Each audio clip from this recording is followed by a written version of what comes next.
Last call. Flight 2020 Cove Air, departing now. Last call, last call. Wait, I'm here. Traffic was a nightmare. You say that every time. Okay. Oh, I'm so glad I made it. Welcome aboard, glad you could make it. I can't believe it. I'm so excited. It's the year 2020. Oh yes. I can't believe we're starting this new decade. I have so many things planned. Yeah. So many lessons I want to do with my students. I have so many plans for travel. I understand. Things I want to do with my family, and it's just going to be the best year ever. I cannot wait. It's going to be so awesome. Oh, we're gonna rock it all right. I feel like, it's just going to be like a new beginning, a new decade, a new beginning, and it's just going to be so wonderful, and I just can't wait. And That's too close, back it up just a bit. I've got my boarding pass. It's right here. Oh great. I see you were in row T, seat E, and that would be T as in turbulence and E as in everything's about to change. Have a nice flight. Awesome. This is going to be perfect. It's going to be perfect. It feels so good to sit down. I'm so excited. I love flying, don't you? Did you want the window seat? Okay, I understand. Yeah, it's okay. It seems like the seats have gotten smaller. I got my peanuts. I'm ready to take off. This is going to be such a great year. Aren't you excited? It's going to be awesome. All right, okay, ready for takeoff. Okay, here we go. Flight attendant, I haven't gotten my seatbelt on yet. Wait, I'm not ready.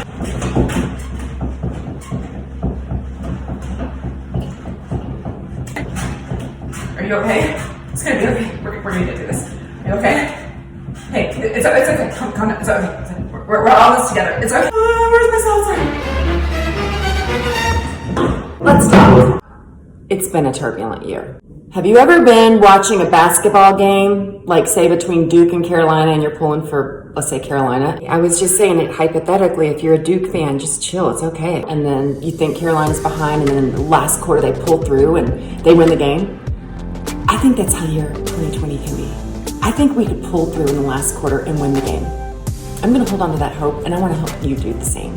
I'm Meredith Newland of the Transform Teacher, and I want you to teach with less turbulence this year and every year. What we're gonna do is we're gonna talk about how to teach with less turbulence. Today I'm gonna be talking to you about the 3 I's.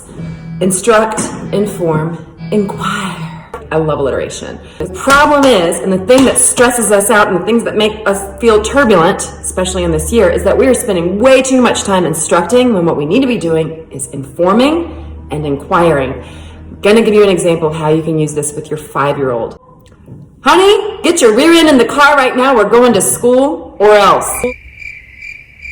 Now that's not really gonna work, right? We get really wrapped up and stressed out, and we think that we need to move mountains, but all we need to do is remember to inform and inquire instead of instruct so much. So for example, with the 5-year-old, honey, we're gonna be leaving in 5 minutes. Inform, inquire. Is there anything that you need to get ready before we leave in 5 minutes? What can I do to help you right now? And then that puts it in their hands. He is informing me that he's hungry. When you inquire of your students, you put the responsibility in their hands. They have the information and they have the power to do something with that information instead of us instructing all the time. When we're in that place of ordering and correcting and directing and being the micromanager of everyone, it really can shut our students down. Whether we are teaching remotely or in person or we're using the hybrid model, think about how can I inform a little bit more, how can I inquire a little bit more, and how can I instruct a little less. You can also delegate the instruction to Edpuzzle or Pear Deck. Even other students can give presentations about things they're learning. You don't always have to be the one who is the sage on stage, if you know what I mean. Guilty. When you're spending too much time instructing and you're not spending enough time inquiring and informing, you're putting a lot of stress on yourself. So you need to ask yourself this question. Whatever comes out of your mouth, or whatever comes out on the screen, or whatever comes out in the lesson plan, how much of it is informing and inquiring, and how much of it is instructing? So when you think about inquire, instruct, and inform, you are going to lighten your load just a little bit more. And you don't always have to be the one who's responsible for all of the inquiring and informing and instructing. You can delegate. We're going to get to that later. If you liked what you heard, go to my website, thetransformedteacher.com, for a lot more free resources that can help you thrive with less stress and more joy. If nobody else tells you today, you rock.